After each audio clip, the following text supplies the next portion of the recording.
slide 1. This is the title of the book, which should be out hopefully shortly after Christmas.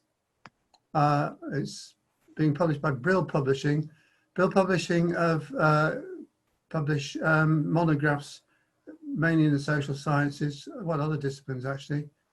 And recently the Social Cybernetics group signed up, thanks to Chime in My Trello, signed up with Brill to publish some books on social cybernetics. Right. And this is my effort. It's taken me a long time to get it together. I thought I might be the first one in the series, but a younger colleague has beaten me to it. Perhaps more of that later. Anyway, I was working to a maximum of 50,000 words, which is not a lot. And I was also compiling together a dozen or so of my old papers or more recent papers.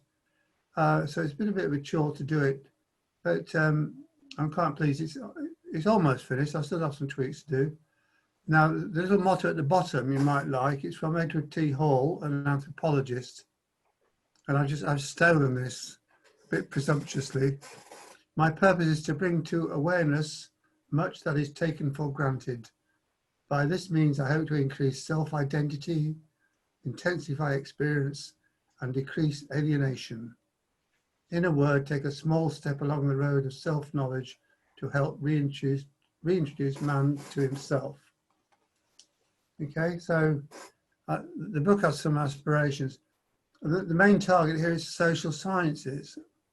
And I realized that large numbers of cyberneticians, peddle their wares in management science and various, I don't know, other disciplines. There aren't that many. I've been thinking about it. We've got the anthropologists like Gregory Bateson and Margaret Mead, and we've got past the psychologists. Psychologists are a bit thin on the ground, and on the social sciences generally, the person people think of, certainly in Europe, is Luhmann. So I decided the social sciences really needs a good shake-up. It needs to be shown what cybernetics is. How you going, Paul? No, not yet. Just chilly. Putting on a jacket. Sorry, Bernard. Right. So the social sciences need a good shake-up. They need to know what cybernetics is all about, and they need to be shown how it can be helpful for them. So that's the agenda. And this is the overall contents of the book.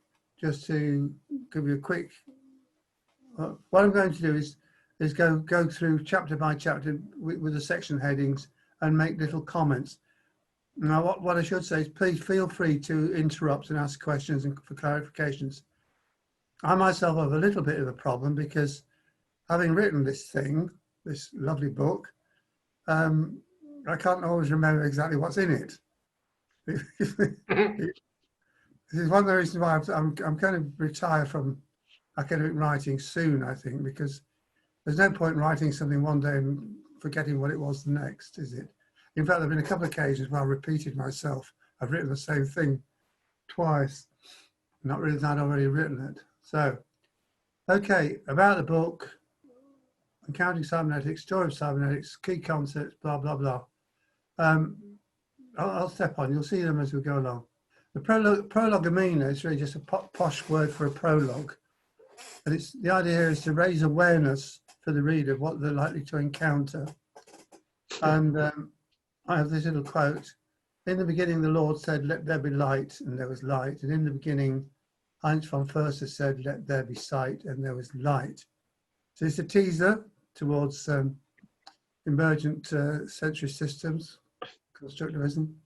And then we have the physicist said, in the beginning there was the Big Bang, and the cybernetician said, tell me a story that explains how it is that you can tell me a story about the Big Bang, or come to that, how it is that you can tell me a story at all. So this is cybernetics, or second order cybernetics, where we wish the observer to explain himself or herself to herself. So it's not just looking at the world out there, it's looking at everything, including the observer in it. Teasing, I also refer to the conversation between the reader and the author in this, and to raise awareness about the fact that um, we perceive each other, and we perceive we imagine each other. We imagine what each other is imagining about the other. So I'm kind of introducing certain themes. I actually mentioned, recursive imagining of each other in this, just to open up the mind, as it were, because there are people out there who are not familiar with cybernetics and its talk. So I've summarised the aim already. Who I'm targeting here. The book will hopefully also be interesting to cyberneticians because it's my perspective, not theirs. In this first chapter, I again, as a kind of preliminary, I give a brief nod to what cybernetics is about, discussing the terms communication and control in very general terms, taken from Lena. But that's just you have to start somewhere. It's like bootstrapping. And then I just describe how the book is structured. I'm emphasizing here, apart from a couple of footnotes, there's nothing vaguely resembling an equation. I think in one footnote, I try to explain what a bit is to someone who's never heard of information theory or, Shannon Weaver. But I've tried to keep it strictly non-mathematical. And as you'll see, that's chapter 2. I know how to do this. Look at this. Yeah, I point out that in chapter 4, I put a list of key terms as used, or some of the key terms used in key concepts used in cybernetics. The idea is to put them in the body of the book, not in an appendix, because some readers have got a terrible habit of not reading appendices or leaving them till last. So we'll come to that in due course. I'm sort of rushing a bit, which I shouldn't do.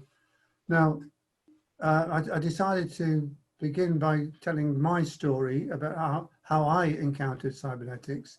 And I'll say a little bit more about cybernetics as it goes along.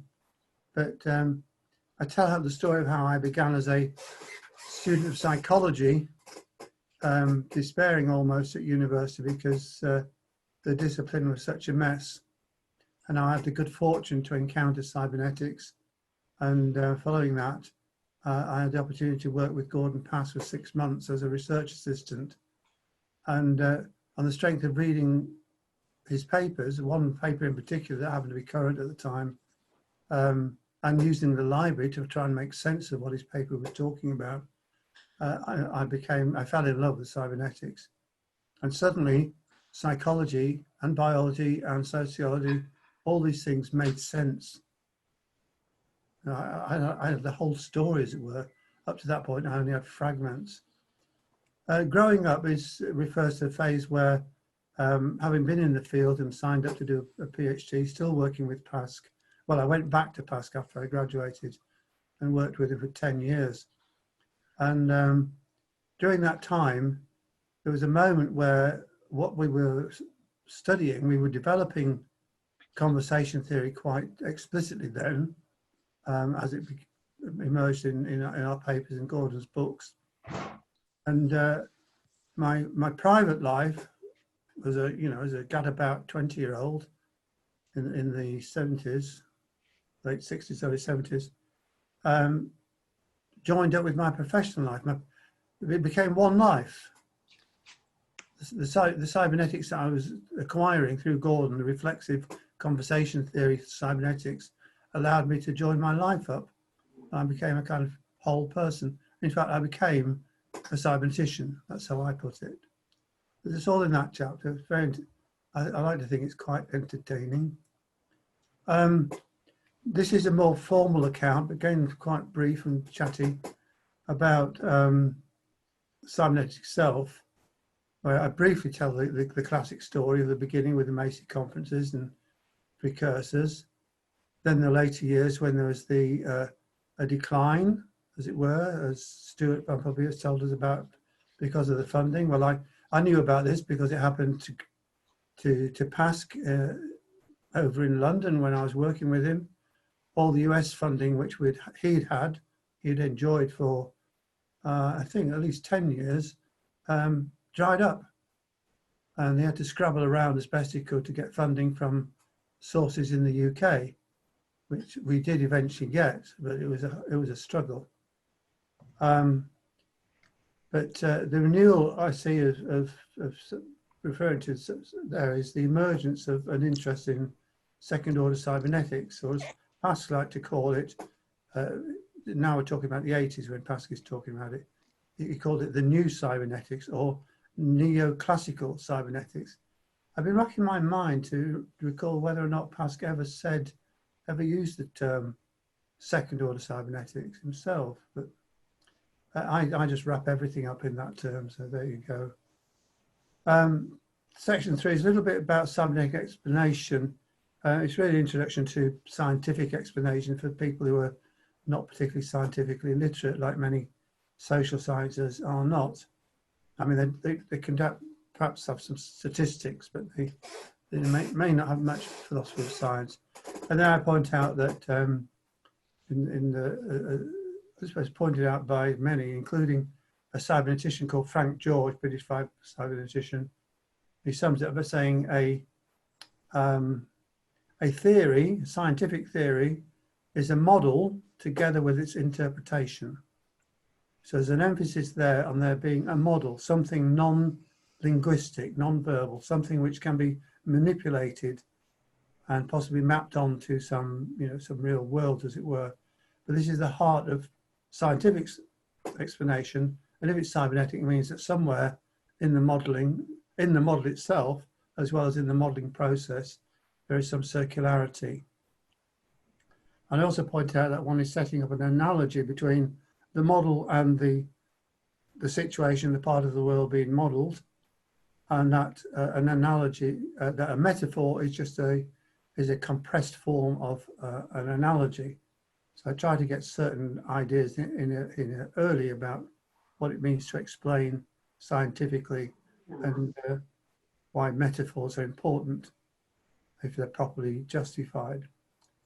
And then because it really is social sciences, I'll put it another way around. As I was writing the book, or putting the book together, I realized that past conversation theory weaves a thread through it. I hadn't realized how much a part it was going to play. But here I give a first introduction to cybernetic psychology, basically, at that stage. And I do give a first introduction to his distinction between the psychosocial unities, the P individuals, psychological individuals, and the biomechanical individuals, the M individuals, as he called them. But that gets developed later. This is the bit where I put in the key concepts of cybernetics, again, trying to be non-formal. And if you go back and read, certainly Avena, read Ashby, read much of McCullough, and read von Förster, their work is full of equations, and some of it's quite formidable. I mean, I'm a bit of a mathematician, but I'm quite good at interpreting what's there. I don't normally talk it. So anyway, this is an attempt to be sort of user-friendly. And you see the concepts I've chosen. Communication, that's fairly obvious. I put some together, like compute, construct, model, map. Because Heinz will talk about computing a reality or constructing a reality. Other people talk about the organism modeling the world, or we have maps, we construct maps and so on. So I'm bundling certain things together. The rest are some are fairly self-obvious. I still have to do some tweaks. A friend of mine who kindly reviewed the book when asked me about, here's another one: habit, universal, invariant, object, permanence, eigenbehavior, coordination, concept. I bundled together a whole set of concepts which are about how an organism comes to construct a reality for itself, as itself an object in a world of objects. And there are a number of different ways these ideas are expressed within cybernetics. And I've put eigenbehavior in there. this is thanks to Heinz, and my friend said, what about eigenfunction and eigenvalue? And I thought, well, how am I going to unpack all that for a non-mathematical audience? I can barely get my head around it myself. In fact, I'm going to have to go and re-look and see if I can perhaps add a footnote for more clarity for those who are pedantic about these terms. What's that? Hierarchy, heterarchy. It's still the case. I keep account of people who've never heard of heterarchy as an alternative to hierarchy. But interaction becomes a long section in which I feed in quite a lot of interpersonal psychology, because it's not just two entities interacting, bumping into each other. We have the whole business of human beings perceiving and meta-perceiving and forming coalitions, doing all sorts of things which happen when human beings interact. That's really a little potted piece of social psychology there. Then laws of form. What I've done there is I've avoided any notation. I've used Heinz von Förster's review of laws of form, in which he gives a sample of Spencer Brown's notation, but he also, very poetically, almost certainly expansively, declares how important and wonderful the laws of form are. So I've tried to carry that into my brief account of laws of form in this glossary, as it were, and hope it'll give some insight to people who don't know of it or have never tried to access it because of its mathematical nature. It might give them some entree to that. The next one I quite like. I cobbled together certain terms which, when I thought about them, really go together quite well. The distinction between linear and nonlinear systems. And if you're trying to get a definition of a nonlinear system, all you find really is not linear. And then if you look for a definition of a linear system, that's not clear either. But I've done my best there. But it overlaps with trivial and non-trivial, because a trivial system is a linear system, and a non-trivial system is nonlinear. And then we get complicated and complex. And I managed to do a neat bit there, saying, well, if you might have a complicated system because it's got lots of equations which describe how it works. But if it's nonlinear, then it's a complex system. So again, it's terminology and trying to give access to these concepts to people who are not particularly technical. Organizational closure, well, that's a struggle because we've got autopoiesis. Ashby talks about systems being open to energy and information tight, which really means the same, depending how you look at it.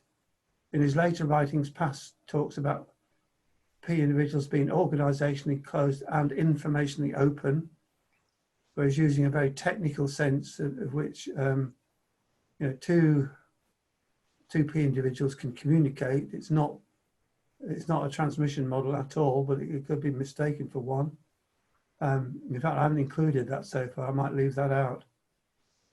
Process and product, that's just it used to be a Pasquian thing that for every processor is a product and every product has a process. So it's emphasizing what I refer to as the process orientation of cybernetics. It has a kind of a process metaphysics in the sense of Whitehead or someone like that, rather than some kind of static thing.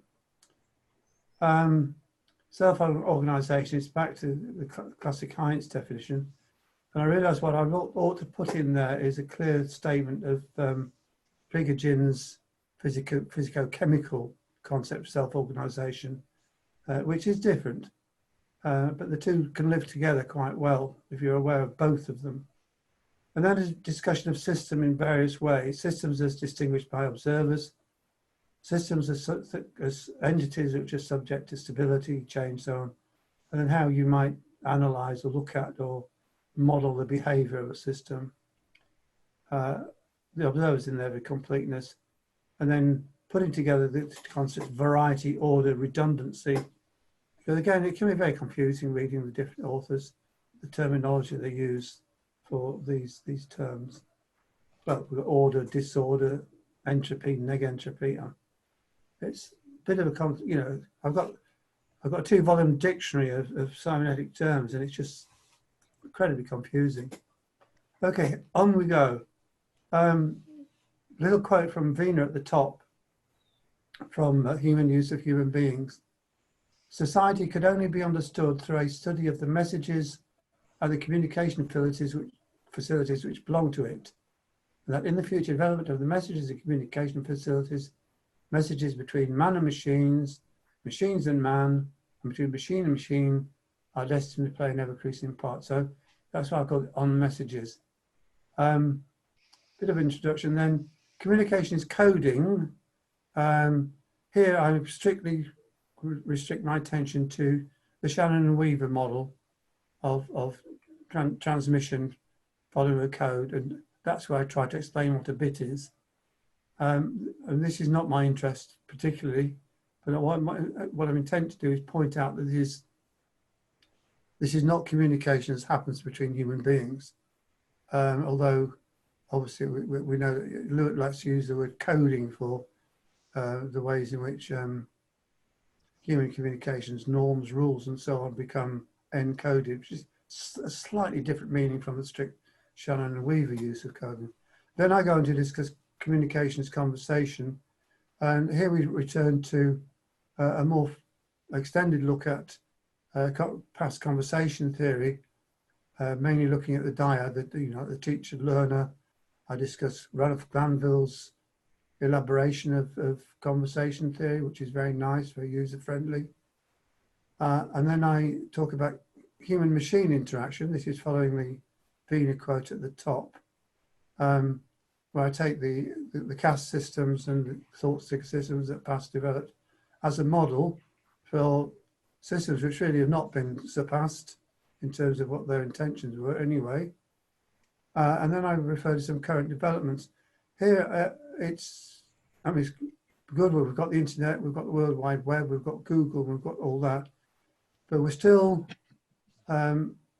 groping our way towards the world brain that was forecast by H.G. Wells in the 20s and 30s.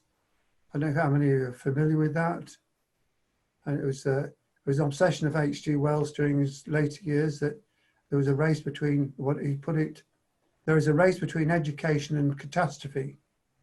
And he foresaw a worldwide, a global, that's Paul gone, a global world brain, which would be basically an archive of all human knowledge, which could be accessed electronically. And this is, I say, this is just in the 20s and 30s. In the 30s, he developed his ideas. And I believe he died just before the Second World War started. But we're still in that same position. But it's been, the global brain has been put together piecemeal, as it were, through the internet, the World Wide Web, Wikipedia, Google searches, and so on. So that's that.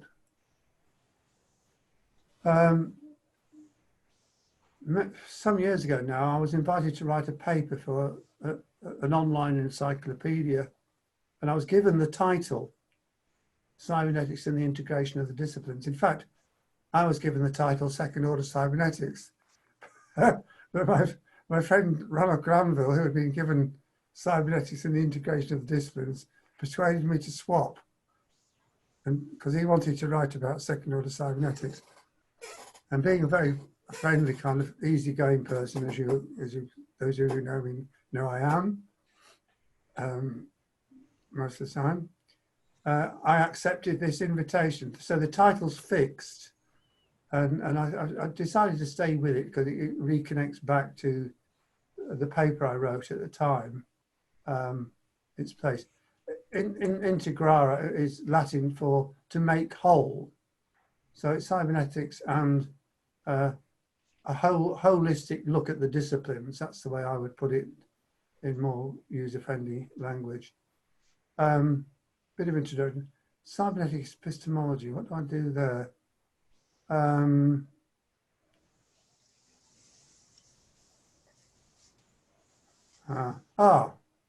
Yes. I run through what other people would call it, a constructivist epistemology. I talk in general terms about learning, human learning, and coming to know, and then briefly model it as a constructive process, a la Piaget and others. In fact, I use some ideas from a model, a diagram from his name. See, it doesn't matter, from a philosopher of science. It'll come back to me. So it's about how humans come to know, which gives a base, as it were, to look at the different disciplines.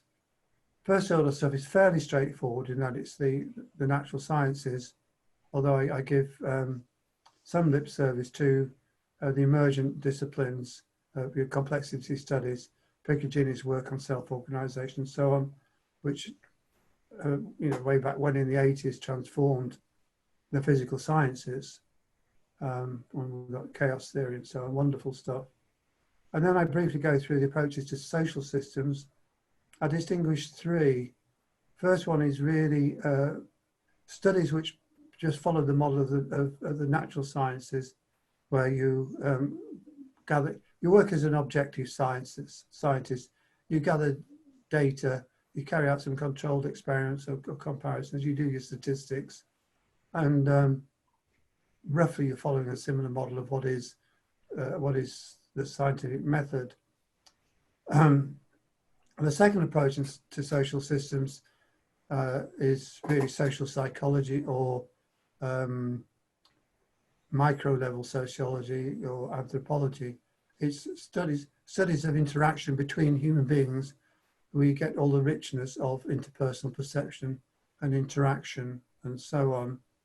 And there's a place for conversation theory in there, obviously. But it's a rich domain. And then the third approach I refer to as approaches which use the concept of some concept of autonomous social systems. And here classically we've got Parsons and Luhmann, who see social systems, and many others, who see social systems as some kind of autonomous whole. So I spent a little bit of time criticizing Luhmann for his ideas, which we don't need to mention here unless anyone really wants me to. And again, there's a place for... Please give us just the gist of it.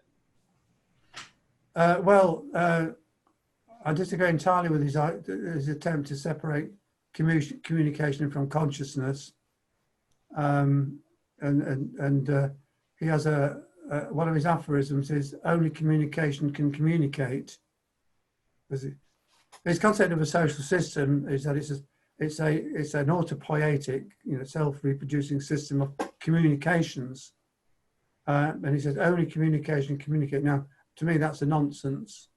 It's a word. For me, my personal view, communication is something that happens between human beings. It's not always fully conscious how we communicate, because we read each other's bodies and all sorts of things happen, and we do things by habit. Not all explicit. Yeah, but there's always something conscious involved. I mean, I could have a whole barrel of computers communicating with each other in quotes, but if there's no human being involved, it's totally meaningless. It's just patterns being transformed to no purpose. It's like the Chinese room. So those are a couple of reasons why I don't like. But you can more or less, it's got to the point now where whenever I pick up Luhmann, I find something annoying. My friend Bernd Hornung, who I think he studied with, I think he did his PhD with Luhmann, says an insight into how Luhmann thinks is to remember he started out as a lawyer, not as a scientist. So he's making arguments all the time, but it's not good science, not coherent science. And sorry. But you would agree, presume with Luhmann in viewing societies as self-regenerating systems that regenerate both their parts and their relationships. Well, he doesn't say that, Peter. Oh, he doesn't know? No, he just talks about the communications. He doesn't give a thoroughgoing, proper account of society in the round, like all those bodies and all those minds reproducing themselves as some kind of totality from generation to generation. You know, that if he said that more clearly, it might be better. Parsons is better on that. Oh, okay. And our many cultural anthropologists. But, well, okay. Would you say? I mean, how do you think about societies as autopoietic entities? Would you agree with that? Well, we've got. I skipped over the autopoiesis problem. We have Maturana invents the term autopoiesis for a self-reproducing system, and he's got his eye on biological systems. By the time he's writing with Varela, they're in some of their paragraphs in autopoiesis and cognition, they're referring to the autopoiesis as if it's some kind of abstract form of system reproduction, where biological autopoiesis is a particular example. And I think that's where Luhmann gets his concept of autopoiesis from. I mean, in a way, justifiably, because Maturana and Varela seem to be talking that way. You know, unit is this and unit is that. But then a little bit later, Varela comes up with the term organizational closure as the general form of a self-reproducing system. And there's even some ambiguity about what he means there, but that really is a step too far. But I like to use organizational closure as the general term, and autopoiesis in respect of Maturana for the biological.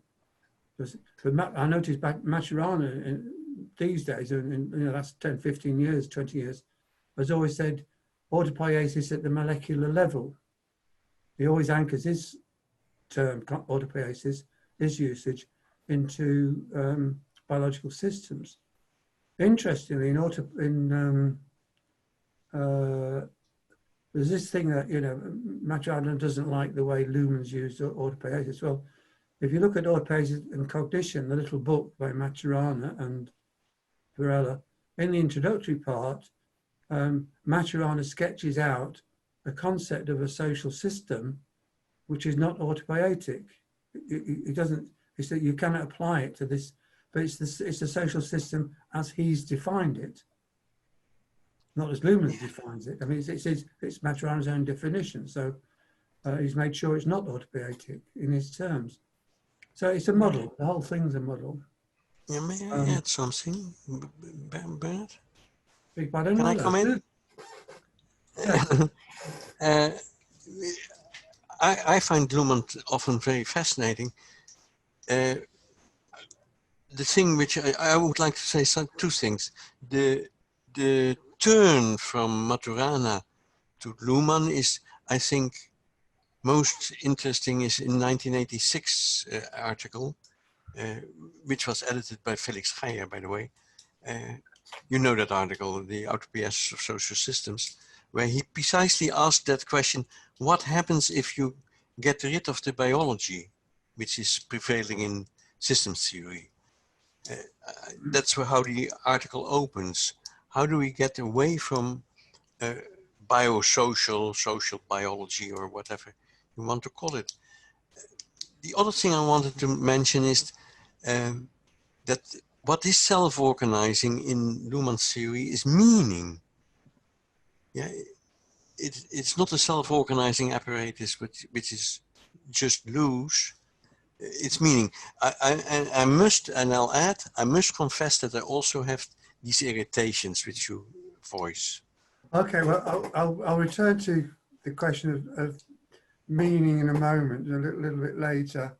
But yeah, I mean, if one is looking at society as something which is embodied biologically and also looking at culture as something which is to do with the mind, to do with meaning, if you like, as unitary systems, albeit dependent on each other in various ways, then I don't see a problem.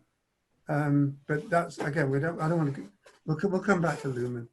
I'll carry on. Now, I'll very briefly point out, this is Cybernetics, the Arts, Humanities and Vocational Disciplines. Because of the title of the paper I was asked to write, I just gave a little bit of thought of this. And the key to this for me is the Louis Coufinel's definition of cybernetics as the l'art d'assurer l'efficacité de l'action, the art of assuring the efficacy of action. And I say, well, you know, we're free to do what you like, but if you're going to create art, do something that's for the good, basically. And insofar as cybernetics also provides us with clear concepts of the good, ethics in that sense, particularly through the writing of von Förster. This is something which is relevant for the vocational disciplines. It gives a clear understanding of what you're supposed to be doing as someone working as a teacher or a social worker and so on. So there's not a lot there, but there's something, and I find it a useful touchstone when I look at what some people choose to call art and what some people peddle as humanities in their writings. Cybernetics and philosophy. I'm tempted to add a little bit to this. There's not a lot there. It's more pointing out that cybernetics does not have a commitment to a particular ontology or indeed a particular epistemology. I mean, there are variations. Certainly, you know, there isn't one standard epistemology, and I'd argue that the ontology is a matter of choice for whatever you're interested in. But I do point out that there's some unknowables in there. I like there's a phrase for put it another way around. Von Förster says to know is to be. Gunter says there's an exchange relation between cognition and volition. And so I put that as there's an exchange relation between knowing and being. Exchange relation means that they're affecting each other. And the Wittgenstein one I like, he says, the world of a happy man is not the world of a sad man. So, you know, we are living in whole worlds of thought and feeling. And, you know, cybernetics is useful in various ways. But I return to this question of the well, I suppose the philosophy later in a different way. Bernard, why is it integration of the disciplines? Why not this differentiation? What do you mean with integration of the disciplines? I don't see integration of the disciplines. Well, I was given this title. Okay. To write to for an encyclopedia, and I decided to keep it. And in the introduction, I explained integration means to make whole. So what I'm doing. I don't expect the whole. You don't. It's a multifaceted whole, Lut. It's not. It's a fractal. It's a whole picture, but it's not. It's not one thing. Put it that way around. So instead of integer, I would call it. I would use the word fractionation. Well, No, I ought to have changed the title completely, but I've lived with that for. Okay, I'm sorry. I just asked. It's just meant as a question. I do explain it. Okay. I mean, past terms, the disciplines are different conversational domains. They've got their own norms and values and attitudes that people do in those domains. And it's a wise man who can straddle the lot, as it were. But many people say, well, this is the nature of life. You know, we need all these different views and perspectives to be fully human. But I mean, there are arguments in. Many years ago, I looked at there's an educational literature on the structure of the curriculum, which parallels philosophy of science or philosophy of the disciplines. But, you I'm know, just asking because sometimes integration of the disciplines is being used as a type of systems integration from a biological perspective or something like that. yes, okay. Well, in my introduction, I make clear my usage there, but you're right. It's not the most clear thing.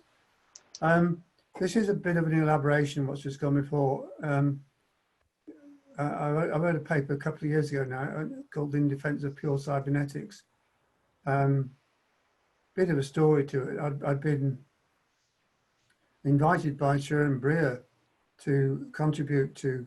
He was putting together a special issue of his journal to do with, or a journal to do with cybernetics and semiotics, and invited me to contribute.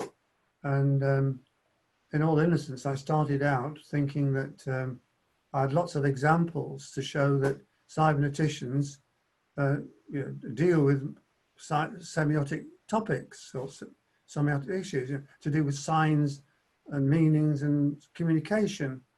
And only when I got most of this article written that and submitted it to Sharon, that he told me that, well, they gave me about 50 different things to read to make clear that.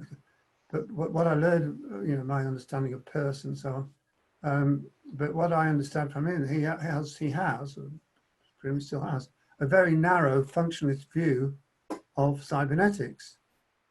And one of his great breakthroughs in his own thinking was to combine this functionalist understanding of cybernetics with Peirce's semiotics, and also a dash of phenomenology and a dash of Luhmann.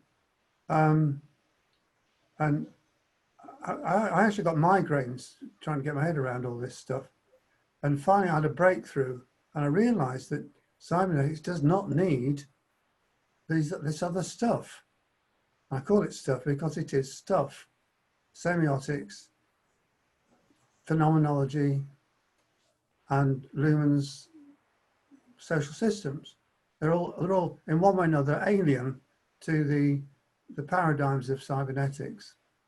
So, but the general problem is one of communication, and I see this across all the disciplines, including cybernetics, where and it's one thing I agree with that Luhmann pointed out actually, that there's too much noise. He calls it excitement. Too much excitement in the marketplace of ideas. We're all too busy writing papers and arguing with each other. No one's learning anything. No one's understanding anything. Oh, we don't understand each other. It all gets very specialised and picayune and so on and so forth. But I've got particular now acquired a particular bee in my bonnet about semiotics, or the broader field of biosemiotics, zoosemiotics, and so on. I won't go into it to say that you thought mostly it's drawn from Peirce's writings, but it's an undeveloped field in his day, and the concept of a sign is not well defined. But I'm happy to come back to that sometime. But there's have a look sometime. There's just tons and tons and tons of it, and it's all theoretical. No one's doing any work. Now, I should excuse, Peter's going to tell me I'm wrong. Well, no, not exactly. I mean, I agree with it. I agree with a lot of what you're saying, especially with respect to Peirce's semiotics, which is sort of a mess. But semiotics is about signals and signs. It's about informational relations. And as I see it, the core of cybernetics is really about purposive systems. So cybernetics doesn't need semiotics as a core set of concepts, but semiotics is useful in thinking about communications. And I like Charles Morris's semiotics much more than Peirce. I think he's much clearer. He's the one who coined the semiotic triad of syntactics, semantics, and pragmatics. Yes, he's on my bookshelf, Peter. And of course, pragmatics is the relation of signs to purposes. So if you think of cybernetic systems as systems with embedded goals, Then the pragmatic dimension of Morris has to do with the relations of signs and signals to those goal-seeking mechanisms. Okay, let me just share with you and share with everyone one example. This isn't one using the term sign particularly, but it's there's a great neurologist called Candace Pert who discovered the Yes. first some very important neurotransmitters many decades ago, and because she was a woman, she didn't get the Nobel Prize. That's her story anyway. But Stafford Beer co-opted her into cybernetics in the year 2000 in Toronto. There was a meeting of the ASC, and Stafford Beer awarded her, the neurophysiologist, invited to be there to receive the gold medal, the Wiener gold medal of the ASC. And she actually said she didn't realize she'd been doing cybernetics, but she'd been doing this whole system look at the at large molecules circulating in the body at the molecular level. That her book is called Molecules of Emotion.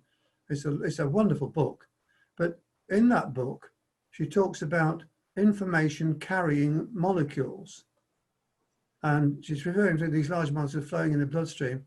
Now, a particular molecule might end up in the brain and be a neurotransmitter, but it might end up in the endocrine system or the hormone system.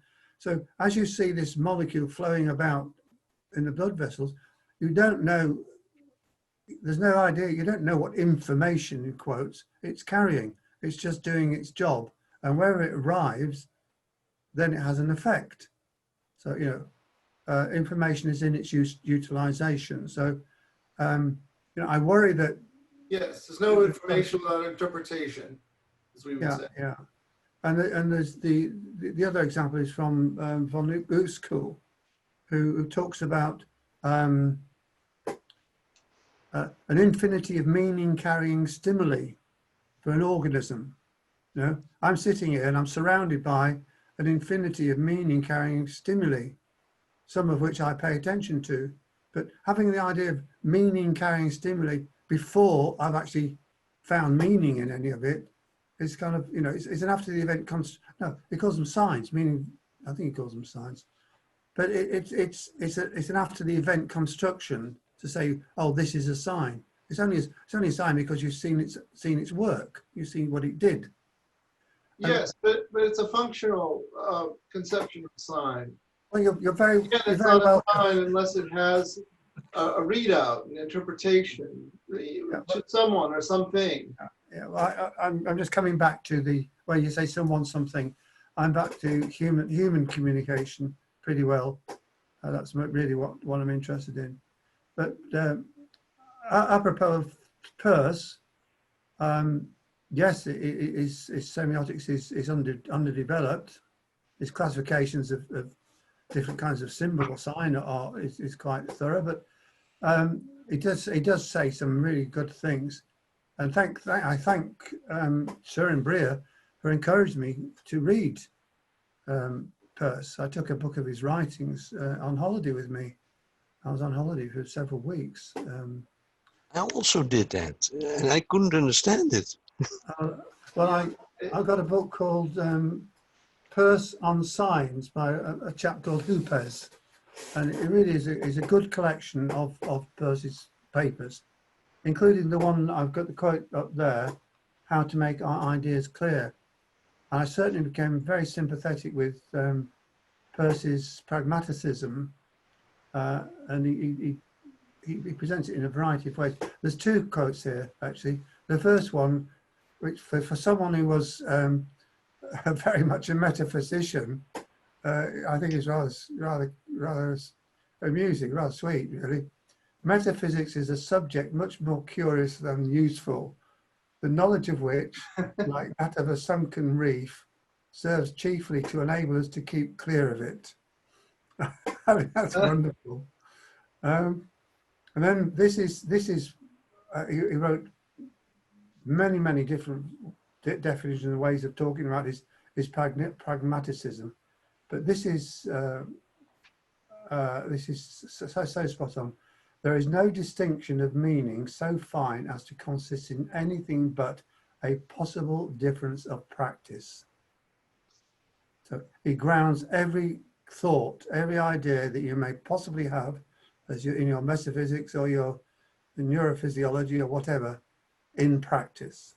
It's grounded.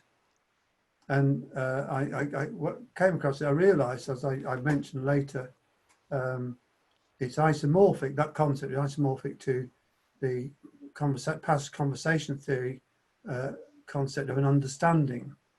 You have your ideas, but they have to be they're grounded somehow in practice. An example. For me, Alfred Schutz is there very important. Would you agree?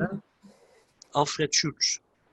Well, I read Schutz many decades ago, and I really loved him, Luke, but it's like most of the, I know less now than I did 20 years ago. I really can't remember. Because he also has this emphasis on the we relationship. So it's good. What I'm looking forward to is retiring from trying to write, because it really does hurt my brain now. Apart from the tedious business of sorting out your references, I want to read.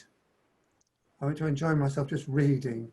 I've got so much I'd like to read, and rereading. So that was the problem that I was posed by Søren Beer, and gave me a lot of thought about the relationship, semiotics and cybernetics. So what I then did, I illustrate that the problem there is the problem of the communication problem generally in the world, not just in the sciences or in cybernetics or semiotics. Explanatory schemas in cybernetics. What dawned on me is that there are, contra to Søren's assumption, there are people in cybernetics who use rich explanatory schemas, which embrace mind and matter, mind and body, albeit in different ways. And one of them is, I don't know if you know him, von Domerus, Erhard von Demerus. He did a PhD. Warren McCullough helped him write his PhD. He was a German philosopher, psychiatrist, neurophysiology that Warren McCullough worked with. And Warren writes eventually his thesis was published. The reference is in the book. And Warren wrote a very nice foreword to that paper, explaining why he thought it was significant and how it came to be and so on. Well, what von Demerus does, which I like very much, if you, let's say, well, probably the best thing is to begin with Aristotle and the four causes. Everybody familiar with the four causes of Aristotle? Yes. Anyone not? Anyone need reminding? Go ahead and list them, I'd say. Okay. It's always good. I won't show you that. Here's a mug. Okay. It has causa just means reason for. It's not. We've taken it into modern language to mean cause and effect. But here's a mug. It has a material cause, that which is it made of. It has a necessary cause, that those events which brought it about, i.e. someone made it. It has a formal cause, i.e. it has a form, and it has a final cause, its purpose. Now, obviously, even Aristotle understood that when talking about the purpose for an object used by a man is different from talking about the purpose of a living being, but that's in a sense another story. But from that template of the four causes, von Domerus proposes four aspects, if you like, and he combines it with a process metaphysics from Whitehead, but he subjectivizes it in the sense of, for every observer having an occasional experience, which is a Whitehead term, in your occasional experience, there is always passage. That's passage of time. Is that right? Yes. There's always extension, which is extension in space. So you've got passage, extension. There's always idea. Someone's thinking, if only you, yourself. And there's also intention, your purposes, your intention. So he uses the quaternion, the quartet,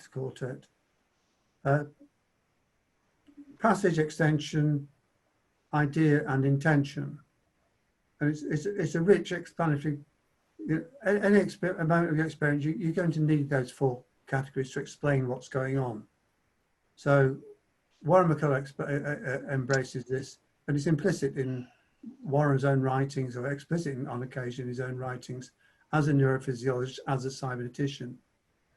We also have Richard Young. I don't know if you know Richard Young, cybernetician, died a few years ago, put together a book called Experience and Action.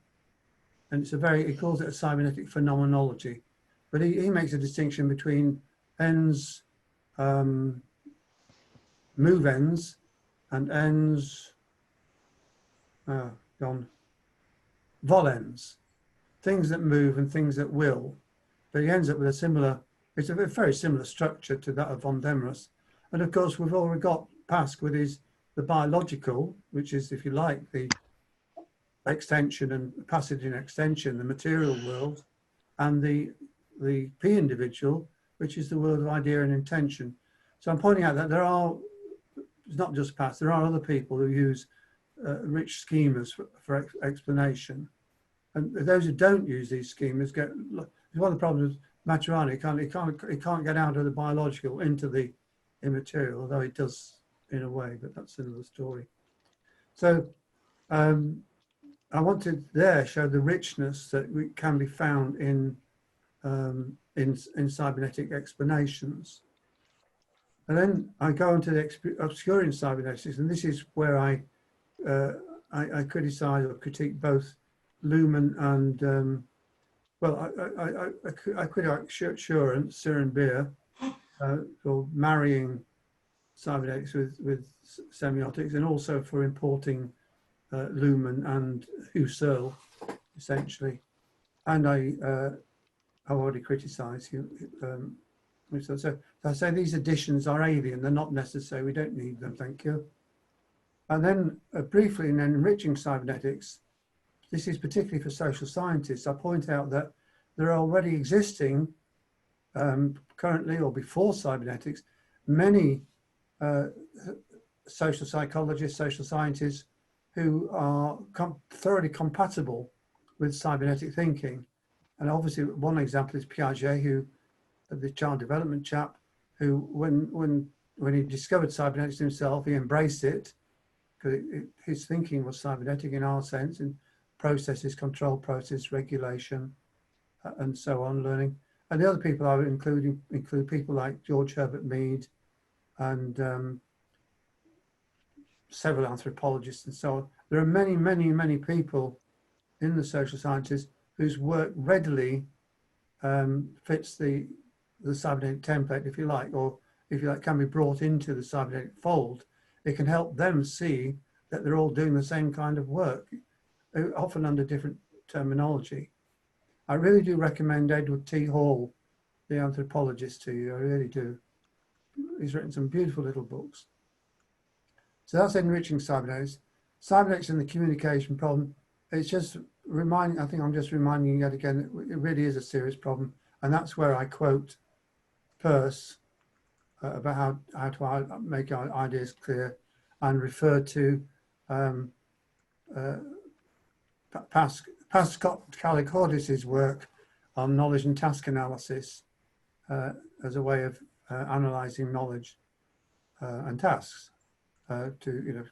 according to the Pascal concept of what it is to understand something. What precisely is the communication problem? Can you perhaps say something more? Well, Why is communication a problem? Let me say it that way. Well, I introduced the problem earlier. The problem, Simon. Well, there's the problem at the top. All these different disciplines chattering on, and also there's a tendency for people to, use metaphors in an unwarranted manner. They're guilty of false reification or hypostaticization. They think because it's got a label that it exists. So there are many people in consciousness studies, for example, and because there is the word consciousness, they think it labels something. It labels an essence, as it were. So these are the communication problems, and which I referred to at the outset. And cybernetics is relevant because cybernetics is about communication, and certainly in the hands of Pascal, before that Peirce, we've got some very clear ideas about how to make our ideas clear.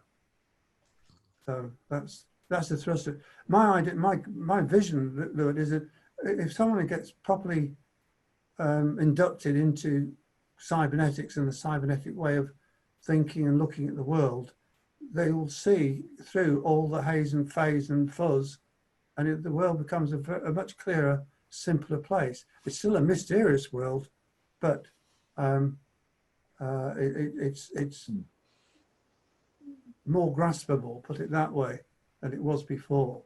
So this is what happened to me when I was growing up, you know, in my 20s, when I discovered cybernetics. My whole fog of my mind was, well, most of my mind was quite empty at the time, but a lot of the confusion got dispelled bit by bit. So this is why I believe in cybernetics so much as a transdiscipline and a meta-discipline. It really does help. This is partly specifically for the cognitive psychologist, but it's an example of looking at the term, a term, and how it's used. In this term, the term consciousness. I know there are many respectable people, including Peter Cariani. Oh, yeah, hello, Peter. Peter Cariani and I wouldn't call myself respectable.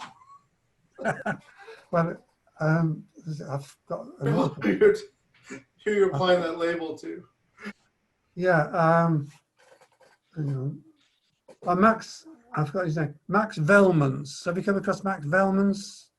Peter Cariani? Peter? Indirectly, yes. Yeah, well, I met Max 30 years ago, probably. Psychologist doing very serious research on consciousness, but he was doing it as an experimentalist. And he was identifying, that he's interested in to what extent we are conscious of certain events and not of other events, and what part of the brain might be implied, and so on. It was proper science. Yeah, really good. We would call that attention. Pardon? We would call that attention. Yes. I mean, and lots of things that are unattended or don't enter into our awareness. That's right. Well, that's what this is. This is my psychologist's view of that here. I've got the reflexive the reflexive cosmology and process metaphysics. Why do I put that in there?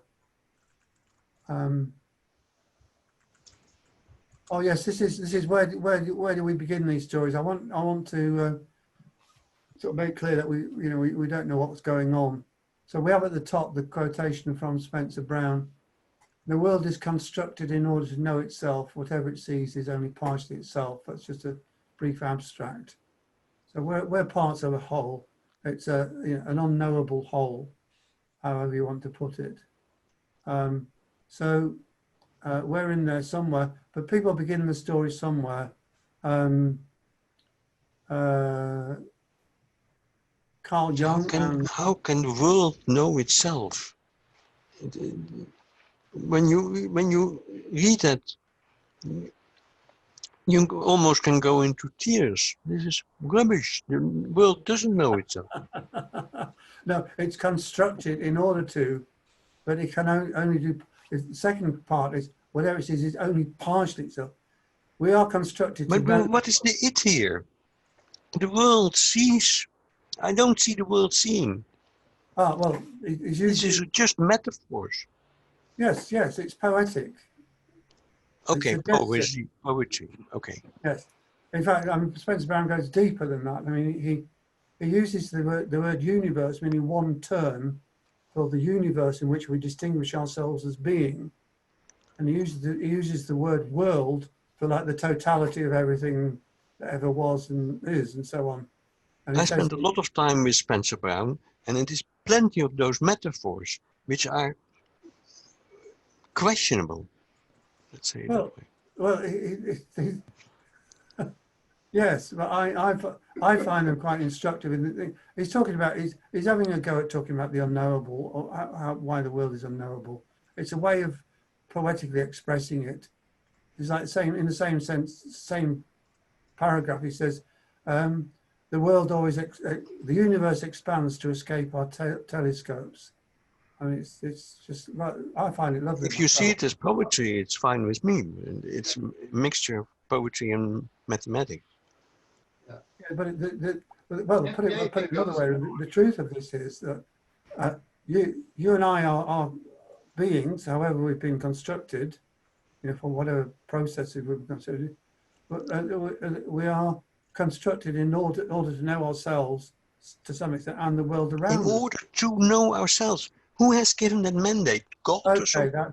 that's his poet brain. Okay, I just put it more simply. We are parts of a whole, which as a whole is unknowable. Past version of this is life is ineffable and ineluctable. The story cannot be told once and for all, and ineluctable, for those not familiar with this wonderful word, means unlockable. You There cannot is put no out. life, but the problem is that it begins with life is a story, which is not true. That's your story, Lois. No, I agree with Lois. I don't think that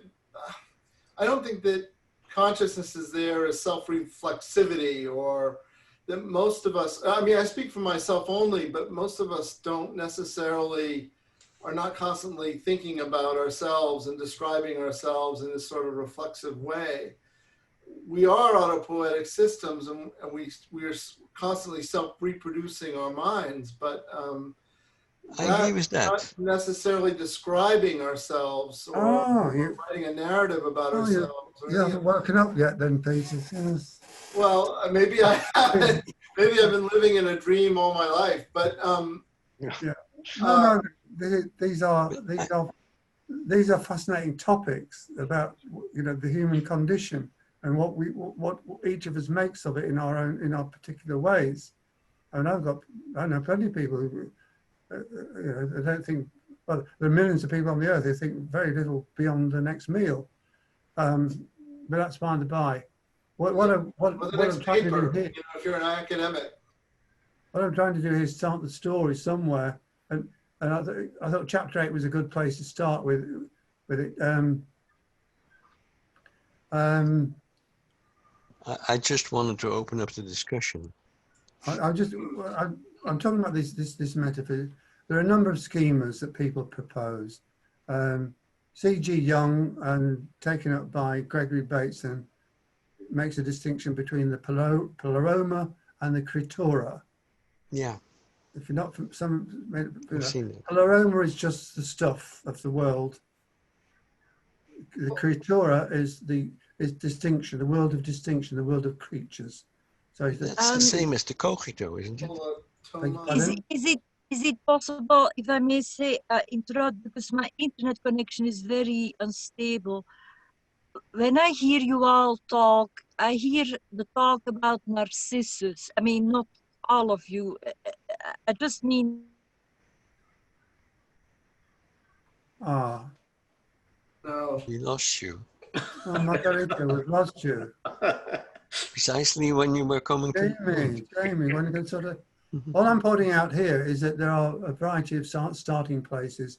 We have the void and the not void, the full void, the empty void. Many people choose to begin somewhere in their accounts of the world, and I'm just pointing out there's a variety of these. But so yeah, I do agree. really You need do a to beautiful job. Yes, that's right. It's okay. Thank you. Okay, if I'm trying again, my internet connection interrupts me, interrupts all the time. So Bernard, I really love what you say, and so my comment is not against anything that you say, but against some of the responses I hear. Dus that when there is an emphasis on observation, I think there is we reflect, so we see ourselves. So that is Narcissus, and that is in psychoanalysis all the talk about narcissism. So what is needed is to look in the eyes of the other and like focus on the difference. And I think that's where the future of cybernetics is, to really open up to the other. But then it needs to, cybernetics needs to become an open system. It cannot be organizationally closed anywhere, because the closure is what encourages the narcissism. I mean, that's what I think. Okay. Yeah, well, Jamie, it's just a little question about the terminology there. I mean, organizationally closed means you can't put something in me willy-nilly, but it doesn't mean I'm not open to learn. No, Pascal taught it's not about you. It's about the whole literature, how it gets stuck in this argument. It needs to be closed. And then I think we're what I hope we're doing, I'm sorry, Peter, I'll come back to you, certainly coming. What I hope we're doing with second order cybernetics, and certainly the work I'm doing, is developing understanding, raising awareness about the human condition. And we can draw off all the other traditions that should try to do the same job, but in a unified way. For example, there's a beautiful, beautiful sentence somewhere in, I think actually Von First is quoting someone. No, he's quoting someone who was in a concentration camp and then came out and wrote wonderful books. I can't remember who it was, I've forgotten. But the phrase Emmanuel Levinas, maybe? That's Levinas. Maybe. But the quotation is something like, I know who I am when I look in the eyes of the other. When the other sees me, I know who I am. Yes. Viktor I've just gone Frankl. through this myself. I returned to live in my hometown with my family around me and old friends about 5 years ago. And bit by bit, I've kind of reconstructed myself. I'm much more like I used to be than when I was a young man. And all those years I was living and working away in London and other cities, and you know, I wasn't me. I'm more me now than I've been for a long time. But I love that, the connectedness, the fact that we are connected, and so on and so on. I believe the reference is to Viktor Frankl. Viktor Frankl, thank you. Robert, thank you very much indeed. You're quite correct. Viktor Frankl. But that's just an entree into, now I want to talk about this. I also make a distinction following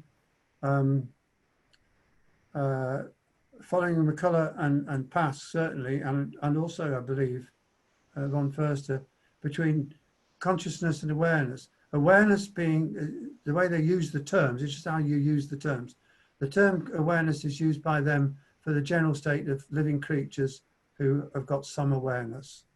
You know, they're alive, basically. It's almost a synonym in that sense, being alive. And then consciousness etymologically means knowing with. So if you're conscious, you know, you can know with another. And McCullough says this is what, when a doctor tests to see if you are conscious, he asks you if you are, can you answer this question?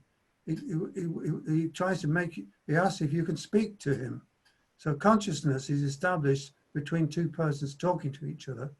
And by extension, you can say that if I am talking to myself, I'm conscious with myself. So that's how I use the term consciousness. I say following my teachers, as it were.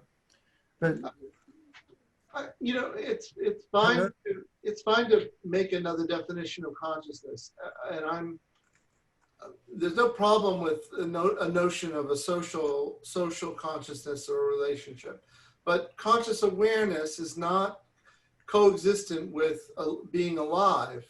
You can anesthetize. I can be anesthetized. I'm still alive. The parts of my body are still regenerating my biological self. but I'm not aware of anything. Yeah. So there are distinctions to be made that we shouldn't necessarily, wallpaper over or conflate. No, you're quite right. You're quite right, Peter. That was clumsy of me there, and because awareness comes from awakeness. I mean, Yes. awakeness. Yeah. Just how because what I'm interested in as a psychologist, I'm interested in I'm interested in subjectivity, sort of. I'm more interested in interpersonal perception. You know, the consciousness, the knowing we share with other people. You know, the shared consciousness. So that's sort of a social consciousness concept. Yeah, and I'm interested in my mind is my consciousness, my knowing with myself is my conceptual system, which I can think about and talk about all the things that humans can do that animals can't. You know, I've got this conceptual world which animals do not. They do, as far as I know, they do not have the ability to conceptualize about themselves and their worlds in the same way that we do. Well, I mean, I think we underestimate animals, but let's leave. Why don't we understand whales?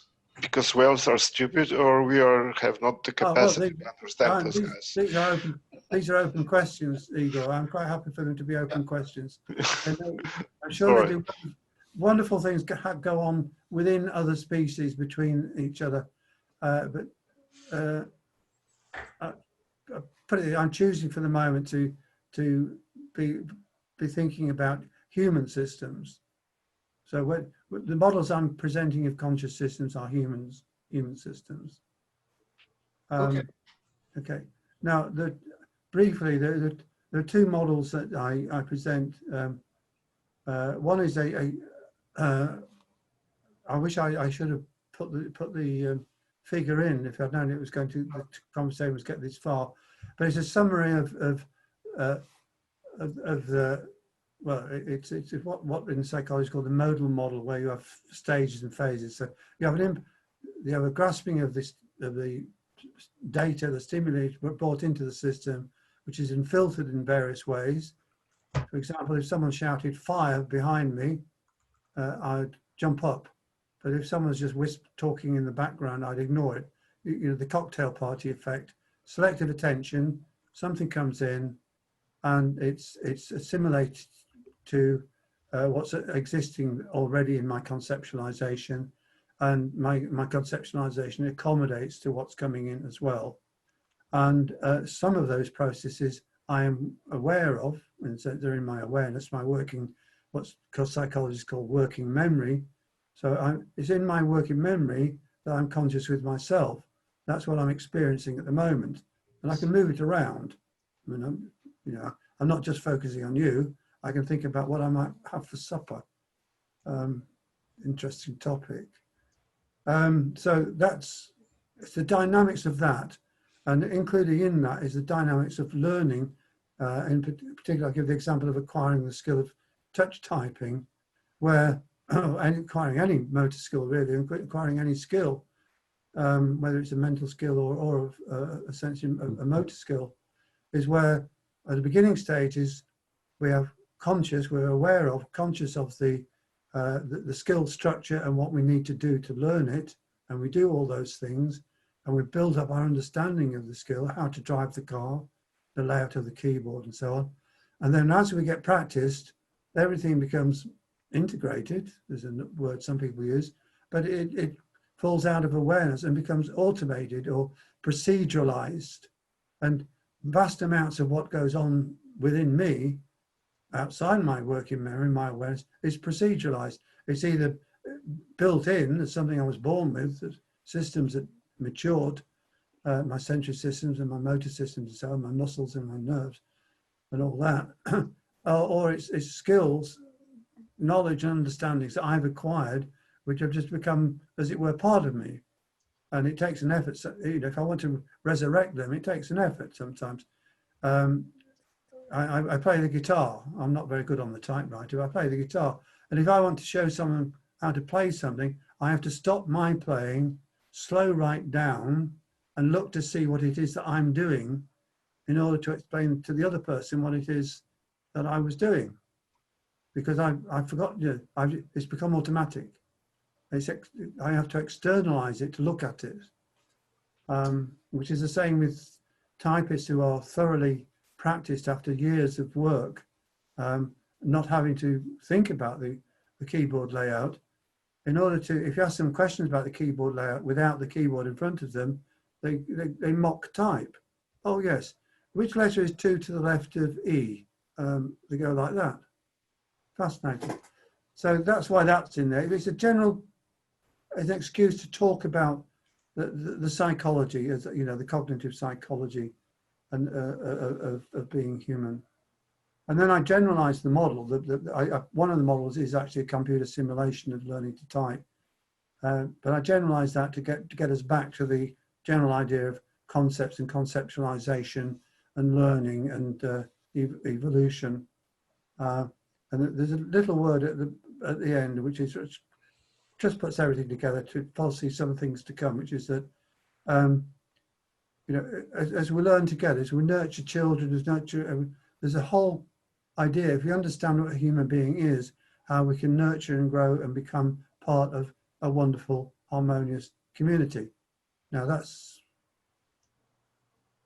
pie in the sky, utopian, I don't know, but it's at least it's a template for what we would like to do or what we should be doing, in my view.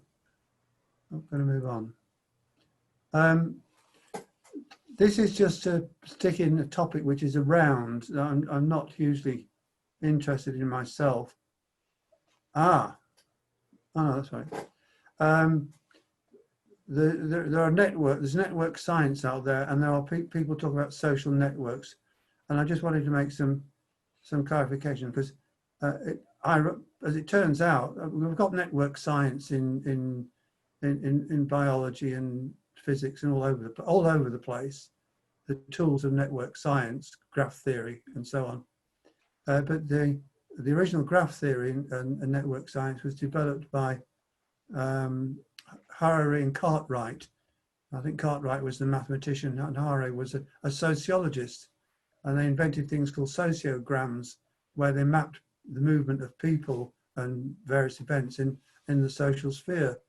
But since then, you know, graph theory obviously has developed its own life as a branch of mathematics. And we have in modern times network science as a science, whole books on nothing but network science. And my worry here is that rather as with the other topic of social physics, which has developed a bit, I wanted to discriminate between the kind of general use of the concept of a network to do basically first order looks at systems, and social networks, where in the second paragraph or second section I asked what is social about a social network, and I argue that there has to be a you know, this double contingency going on that we've talked about before, that it's human beings' interaction and construing each other as being members or not of a particular collective, or in this case a social network. And really it amounts to that there. Forms that social networks may take, it's just enumerating that. You can say, well, there's a social network going on over there, you know, is it a social club? Is it a political party? Is it a workplace? I mean, there are different forms they can take depending on who's making the distinctions between the participants, who's giving people permission to be a member of the network, and so on. It's just a sort of a kind of basically just a logical analysis of the possibilities there. It's a bit dry. Here, the distinction between social network and social system. It's another mild waff at Luhmann's concept of a social system, but basically I point out, if a social network is truly a social network, i.e., you know, human beings construing each other as participants and interacting with each other socially, then it is a social system. You know, it's a self-defining, so it's the same thing. I don't follow you. If a social network is a social system, then it is a social system. That's what I hear. Well, yeah, well, I'd have to go backwards and to say that I'd already decided a social system is one where the participants construe themselves as such. This is not Luhmann's concept of a social system. It's mine or many others' concept. You know, I mean, but social network is social network analysis, and it's a form of theory. well, it's a tool. A tool, yes. Yeah, not a theory as I'm using the word theory, but if I'm saying if the tool if the network tools are being used where the participants are members of that network, or human beings construing each other as such, then essentially it's the same thing as a social system as I'd already defined it. Okay. So the participants construe themselves as such. And if you want a bit of entertainment sometime, Lute, get your copy of Luhmann's Social Systems and try to understand what he means by an organization as distinct from a functionally differentiated social system or an interaction system. What is an organization? See what he has to say. It's a complete mess. I agree with that. Yeah, he doesn't acknowledge that It's humans chaotic. It is sometimes it's chaotic, sometimes very creative. Some things are very good. I acknowledge that. Brief critique, connective active network theory. Connectivism came out with the beginnings of e-learning about 15, 20 years ago now, as a new theory of learning where objects and people and all sorts of things get networked together, they get connected. That's the new style of learning online, getting connected. And it had a kind of 9-day wonder, much to my annoyance, just as I'm still trying to persuade people to think about conversation in the world of education. Thankfully, in the UK, we have a friend of mine, colleague of mine called Diana Lorillard, who has made conversation the heart of her theories of learning and teaching in higher education. And she does actually acknowledge that she got the source, one of her major sources is Pask's theory, but it's there. It's a nice book, but connectivism is a bit of a nonsense. I dismiss it in a paragraph. The other one is actor network theory. Now then, who knows actor network theory? Who's heard of it? Sure. I'm friends with those guys. Who invented actor network theory? Michel Caron. Pardon? Michel Caron. Oh, no. Caron. And with contribution by Bruno Latour and John Law. Bruno Latour. That's the one I got it from, Lute. I was asking you because I'd forgotten. When I get tired, the words go. So yeah, it's Bruno Latour's actor network theory, and of it, he himself says it's not about actors, it's not about networks, and it's not a theory. So it's actually a tool for doing a certain kind of participant observer research. Very, very interesting, very useful, but not pertaining to what I'm talking about in that chapter. I just put it in there just to clarify things in case people get misled by the name. And I clued with the, which I'd already mentioned earlier, I think, is this the idea of the global conversation, and that that we're all getting networked and so on. It's just a few comments which get developed later. I'll move on from that. I mean, that I've already mentioned earlier with respect to H.G. Wells and the global brain. This is a reworking of a chapter, a paper I wrote 2008 originally, social cybernetic understandings of possible world futures. So now I've done all that hard work to get here. I'm stepping into the domain of the big problems, and we have being holistic about global problems, and of this I point out, as many have pointed out, that when it comes to the world, as I already said, you cannot stand outside it and see the whole. So how can we be holistic? And I have a little argument here, which I've rehearsed before. Luke may even remember it, which says that if we intend, each of us intends to be holistic in our concerns and in understandings and developing our knowledge and abilities, then we can share the intent.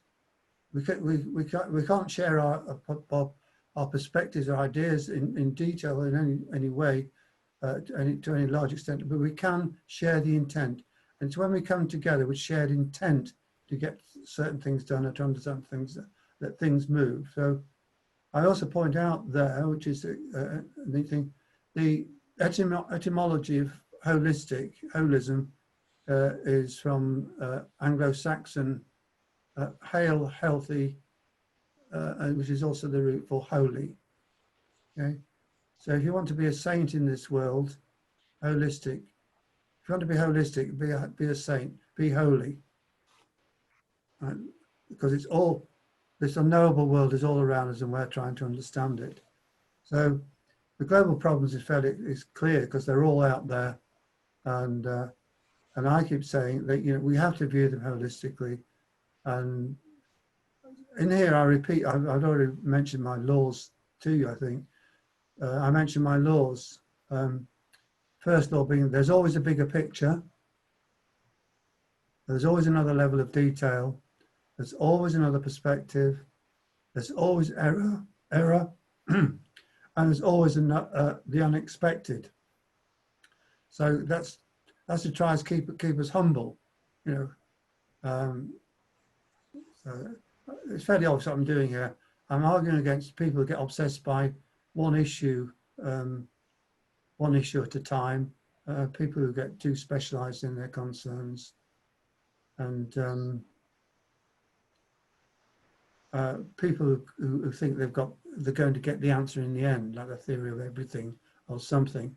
Did you know that currently the British government has just decided to carry on investing in a huge new nuclear power plant, and they're also going to finance a parallel scheme run by Rolls-Royce to pepper the British Isles with mini nuclear power plants, as many as I think 24, dozen or 24, all over. And I'm just thinking, you cannot get away from it. There's always error. There's always the unexpected. We're just living on top of time bombs, apart from the question of what we do with the waste. The world continues to be mad and getting madder.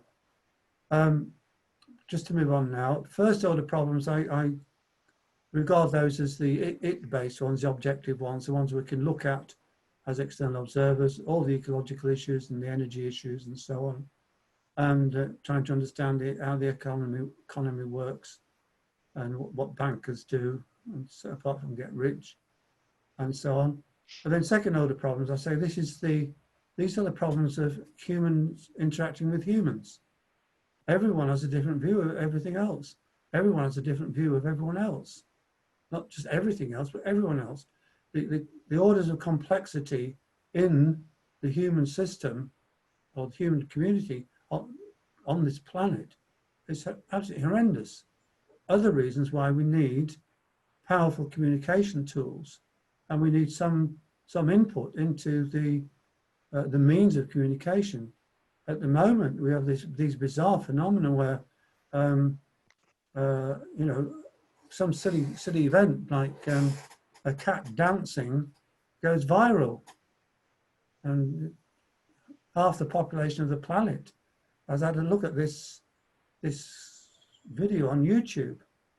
And thankfully, we also have had examples such as the work being done by Greta Thunberg, where one individual has managed to get some sensible messages out pretty well to everybody. Not everybody, obviously, but to many people. So these are just the major problems. And I point out that if we're going to solve the first order problems, then we need to have a lot more going on at the second order level in terms of cooperation, consensus, and so on. And the big bugbears in there, which are preventing us getting anything sensible done, is we continue to have wars, cultural conflicts, all sorts. Mind, I refer here to the minds in chains phenomena of the people who are glued into, have been indoctrinated into belief systems, or in some cases choose to join in on a particular belief system and all the rituals and madness that goes on in there.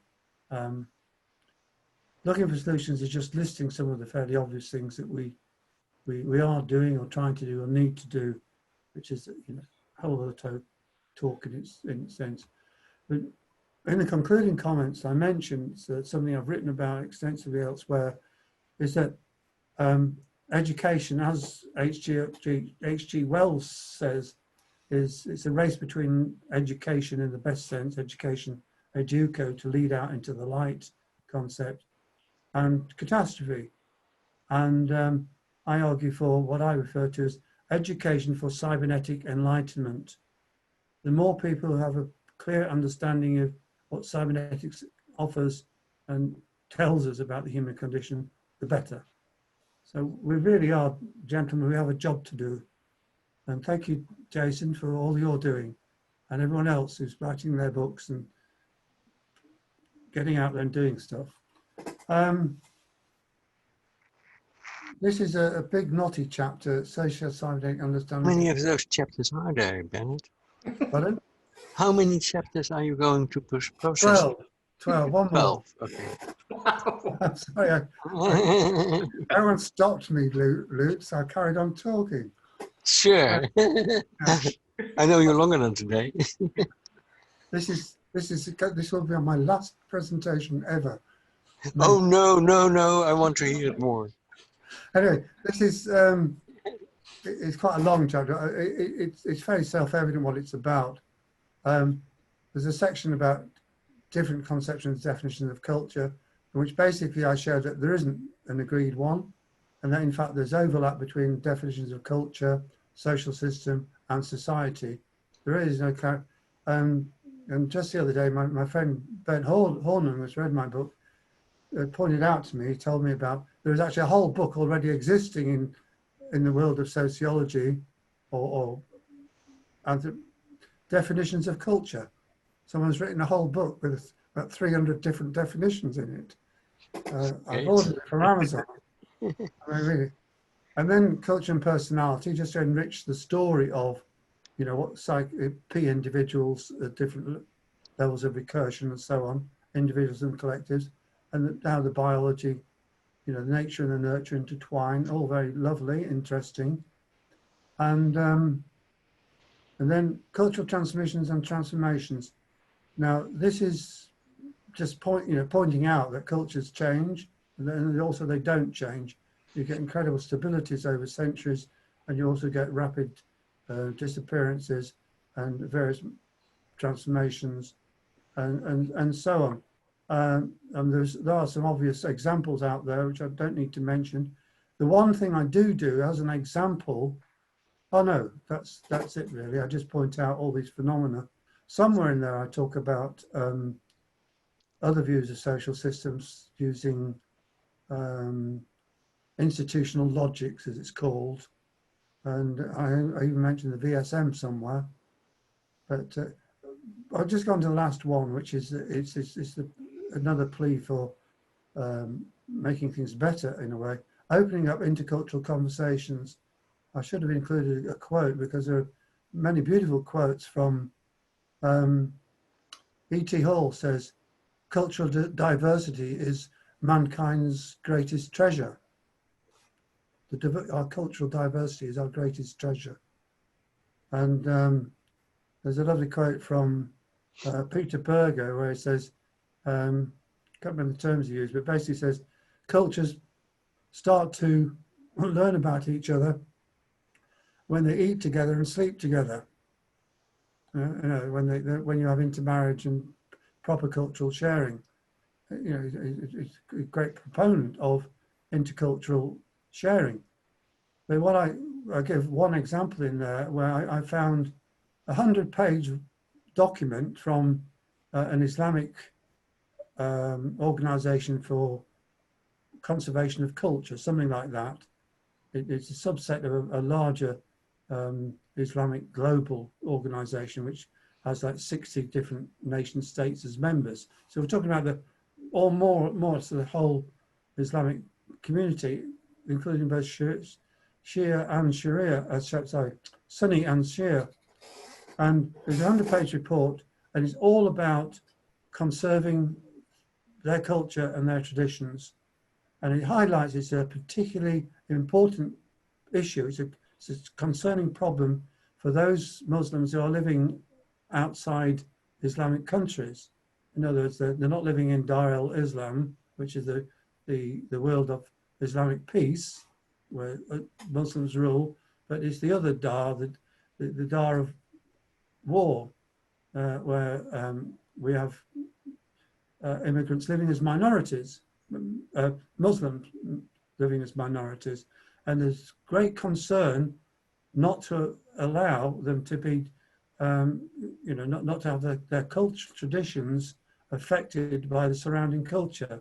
It's all about conserving Islam against all the dangers and risks of the world outside. And there's not one single paragraph which suggests for 1 minute that any of the Muslims should learn anything about the culture outside them.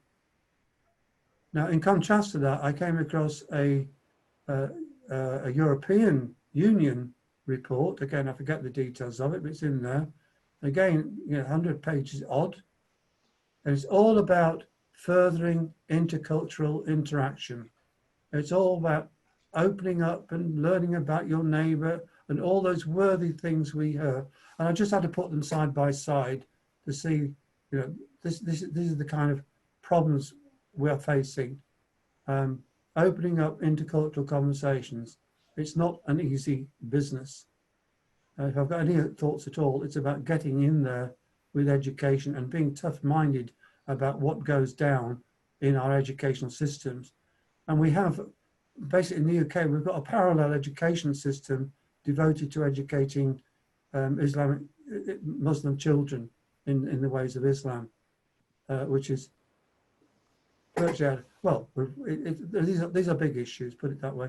But that's just one example of the challenges of opening up intercultural conversations. I even put in a quotation from Star Trek, Gene Roddenberry, the writer of Star Trek, about his vision for the future, where we all live in this wonderful Star Trek world, where we're all one federation. There you go. So I'm not part of that collective. Pardon? I mean, let me say it this way. If you say cultures sleep and cultures eat together, yeah, then that's more Romanian than you want to be. No, I'm quite sorry. I just briefly abbreviating quite a long quotation from Peter Berger, which is very nice, expressing the idea that if we want to have culture, if culture is going to understand it, it's when they eat together. Is when when people intermarry. You have intermarriage, and you have sharing of meals. These are it's not the cultures which eat together, or the cultures which sleep together. No, it's the people. Yes, it's the people. Yes. But okay, participant. Thank you. I'm right. I feel rightly chastised now in my poor communication. Okay, now the concluding comments. It's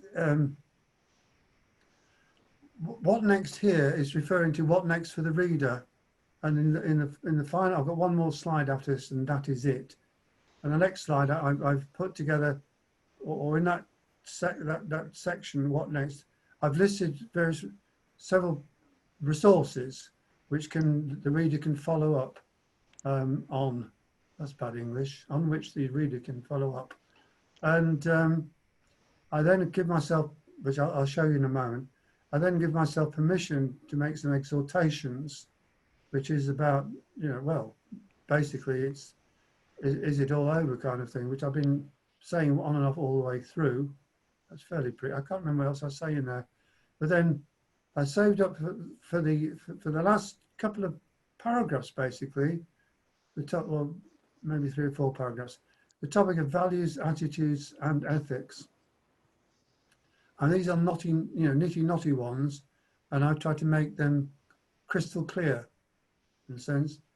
I take from, I don't know if anyone ever met Bruce Buchanan, who was an American cybernetician, no longer with us, and wrote a very beautiful paper about values, a cybernetic model, where he likens values to being our meta goals. We have our goals, our purposes, but we have meta goals, higher order goals, which guide how we may achieve those lower level purposes.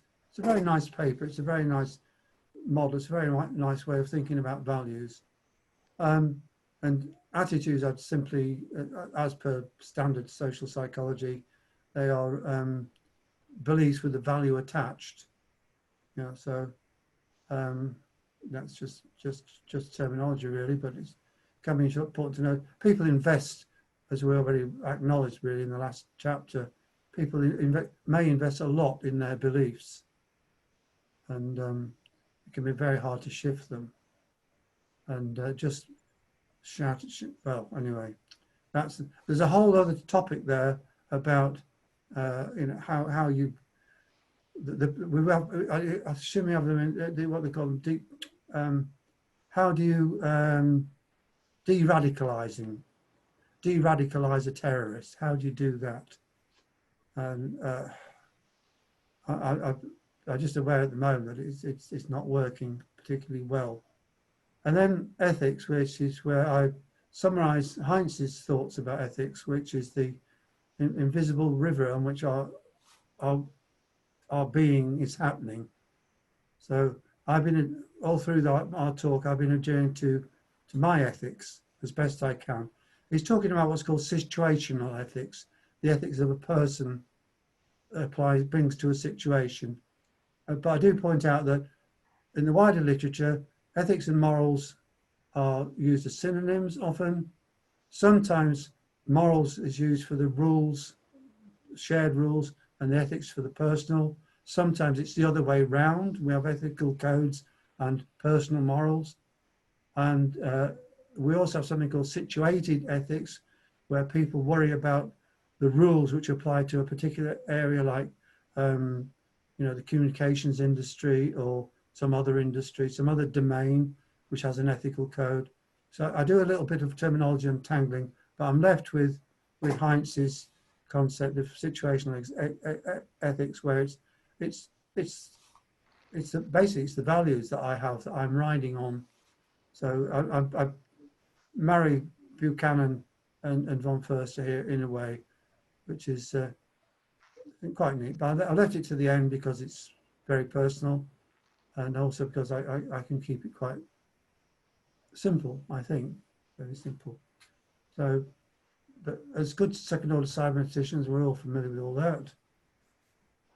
And these are the resources that what I will do, Jason, I'll send you the contents of this slide as an attachment, not the slide itself. I'll copy it into a Word file and send it to you as an attachment, and then you can circulate it to those you consider deserving.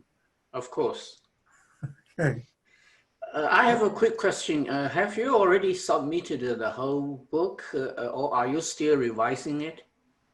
Well, I'm still receiving some feedback from friends who've looked at it, a couple of friends, and I'm waiting for feedback from the official reviewer, who happens to be Paul Pangaro. He's not here at the moment, but he's been busy. But he's going to submit his review by the end of the month. Then I'll get it back from the publishers, and hopefully it will be all sorted by the early new year. But these are the things that I might be of interest to other people. Many of them you will be familiar with. But there's a paper there by Warren McCullough, which is available online, which is a really, really fascinating account of his journey through or into and through cybernetics. So, what's the name of the McCullough article? Can you not see it, Peter? No. It's Where the would it second, be? Oh, on your slide. on my slide. I And see. you're going to send the slide around, isn't it? Recollection of the many sources of cybernetics. Yeah. Okay. Good. It's available there. Yeah. Yeah. And Well, that's it. who is going to be your publisher? Is it, you said Brill? Brill. BRILL? Brill. They've been specialising in journals and and monographs, series of monographs. And they've dropped the journals now, and they're just doing these monographs. But they have a word limit, and we now have a new series started on socio-cybernetics, and mine will be the second book in the series, all being well. But I discovered when I looked at the small print, I do hope you will buy this book when it comes out. I'll try and send a message around that it's published. But all I'm getting for all my troubles is $250, no royalties. I usually don't take the royalties, but ask them to put them in the price. Yes. Well, And also, I just quickly browsed the website of Braille.com. I noticed that they put things into their subject category. So which category you think they are putting your book in? I mean, I don't know. It's possibly sociology or more. I don't know. sociology. All this has been negotiated by Charlie Marchuello, my friend from RC51, who's kind of the editor-in-chief for the series. But I'm a bit miffed about the royalties, but the copyright terms are very generous. I mean, you can more or less republish the whole thing somewhere else, as long as you acknowledge it where it was first published. So that might be helpful in the future. I could possibly add a chapter, add a few paragraphs here and there, and try and get it published with someone else. But I wasn't looking for royalties, but $250. I mean, Paul Pangaro will get $250 for doing the review.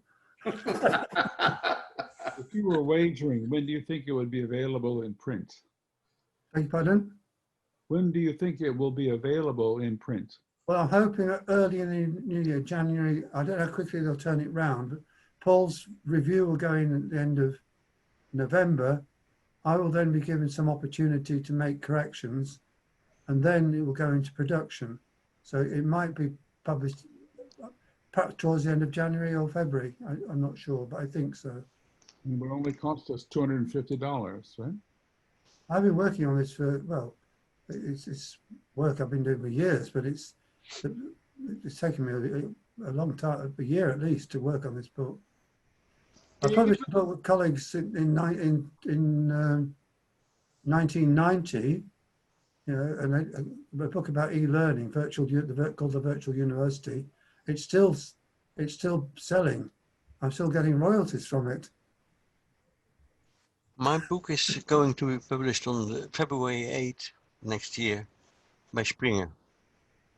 Okay. Well, thank you. Can you give us the coordinates of your other book on PASC? I couldn't find it either on Amazon or Amazon UK. You'll have to find it. The problem, it was on Amazon.de, which is German Amazon. You can wrote a book about PASC. access it by going to the publisher's website directly, which is Edition Echo Round, and that's a bit of a maze to get through. And then you have to fill in a form and send them a postal order or something. Oh, Can you how do you send spell us- Echo ROM? Yeah, I'm Can not you sure. send us the place, Bernard? Please? What? About Edition your- Echo, You Edition wrote a Echo book Round. about PASC. I didn't know that you did. Yeah, it's a it's navigating the website is not easy, but it's there. You know Carl Mueller, Yes. the assistant from the publisher, is a small publishing house, but Carl got a lot of money from the Austrian government, and he published a whole series, I think at least which he gives away for free. 15 books to do with cybernetics. And they're wonderful books, but they're very hard to get hold of and they're quite expensive. And I'm not even sure that the website, that the publisher's website is functioning anymore. In terms of, I did notice there's a new book up there. But anyway, I will send you the links that I've got to you and Okay, thanks.